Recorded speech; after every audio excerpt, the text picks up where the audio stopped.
आदरणीय श्रोता मित्र, कार्यक्रम संचालक मैथिली स्टार इंटरटेनमेंट के साथ में हम अनिल शाह स्वागत अछि अपने की ई मैथिली कार्यक्रम में जे हफ्ता के 2 दिन सुनीला मिलत। तो आजू के पत्र में लिखल प्रेमक घटना एहन छै कि सुनि कऽ बहुत दुख आ दर्द हैत।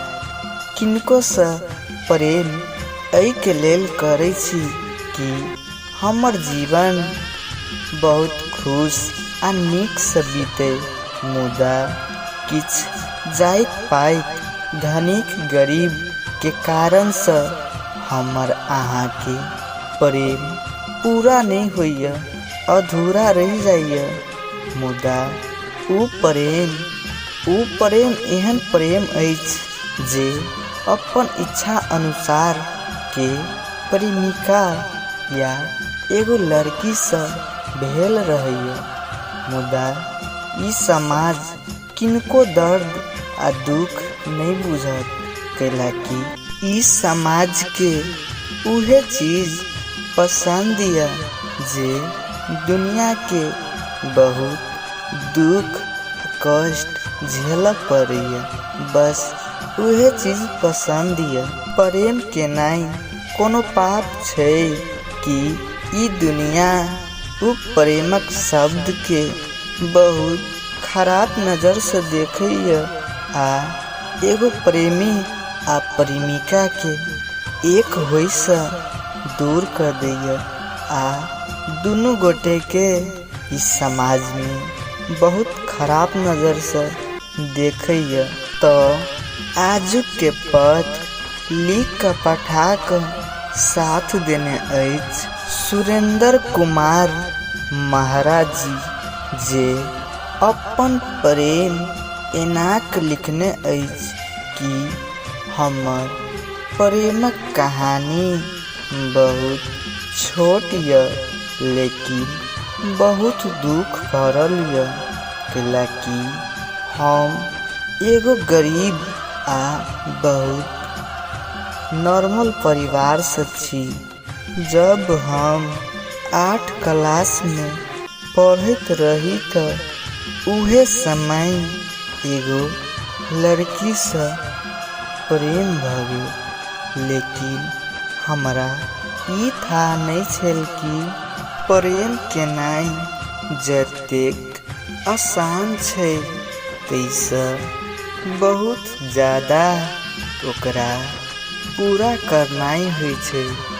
हमरा ई बात के कनिको था नहीं छल, लेकिन हम प्रेम तो कऽ बैठली, लेकिन हमर प्रेम कतेक दिन तक चलत या नहीं चलत ई बात पर हमरा कोनो जानकारी आ हमर प्रेम पूरा हैत कि नहीं हैत हमरा किछो था नहीं छल। बस उस समय हम एगो नादान छली, लेकिन उ लड़की से हमरा एहन प्रेम भ गेल कि उ लड़की के बिना हम किछियो देर तक नहीं रह पाबै छली। बस ओकरे याद हमरा हरदम सताबैत रहे छै। तो हम दुनू गोटे बहुत खुश आ नीक से रह लगली। जब दुनू गोटे के बात घर तक पुगल तो दुनू गोटे के बहुत दुख आ कष्ट से गुजर पड़ल। मुदा वो दुख आ कष्ट हमरा दुनू गोटे के प्रेम पर कोनो असर नहीं भेल। हम दुनू गोटे बस वो दुख आ कष्ट झेल कर ई दुख आ कष्ट से बाहर चले।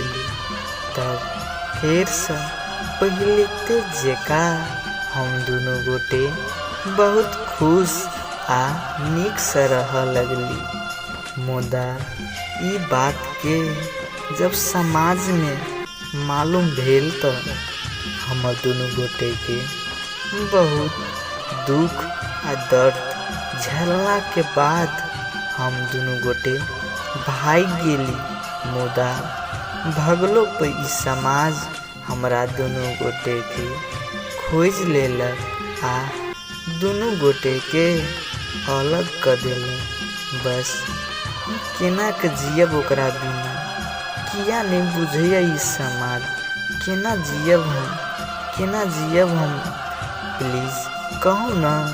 अहाँ सबसे विनती छै कि अहाँ सब ई बात के कनि नीक से बुझ कऽ एहि बात के जवाब दियौ कि ई समाज केना कऽ नीक बनत कि सब दिन ई प्रेम शब्द के एहने खराब नजर से देखैत रहत तऽ बहुत व्यक्ति अपन जान गुमा दैय बस एगो प्रेम के खातिर। लेकिन ई समाज उ प्रेम शब्द के बहुत कमजोर आ खराब शब्द माने। प्लीज कहू ने ई समाज केहन छै ई समाज।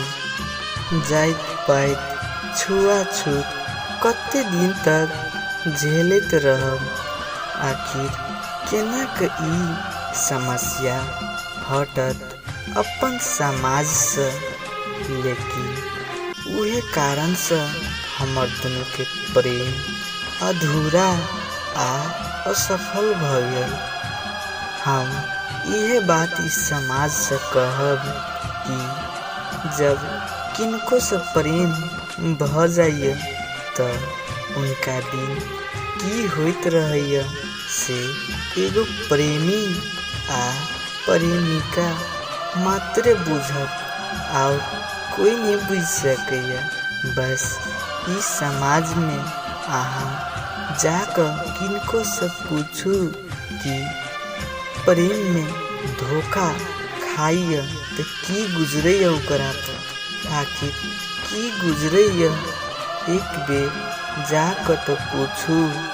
प्लीज ई बात के जवाब दिया ई हमर समाज आखिर प्रेम शब्द के अतेक खराब किया माने किया। प्रेम में अक्सर इहा दस्तूर होय छै, प्रेम में अक्सर इहा दस्तूर होय छै, जेकरा हम चाहलो जान से ज्यादा, जेकरा हम चाहलो जान से ज्यादा वह नजर से दूर होय छै। दिल टूट के बिखर गेलिए ना, दिल टूट के बिखर गेलिए ना, जेना कांच के खिलौना चकना चूर होय छै।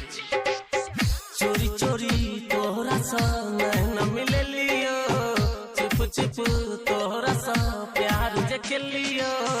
चोरी चोरी तोहरा सा नैना मिले लियो, चुप चुप तोहरा सा प्यार जके लियो। तब किया हमरा कना दे लगे, तब किया हमरा कना दे लगे।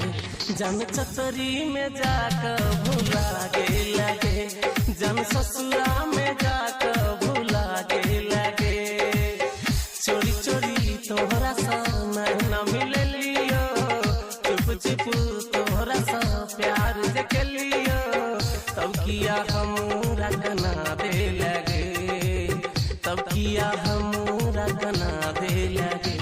जन ससुरा में जाकर भुला गे लगे, जन ससुरा में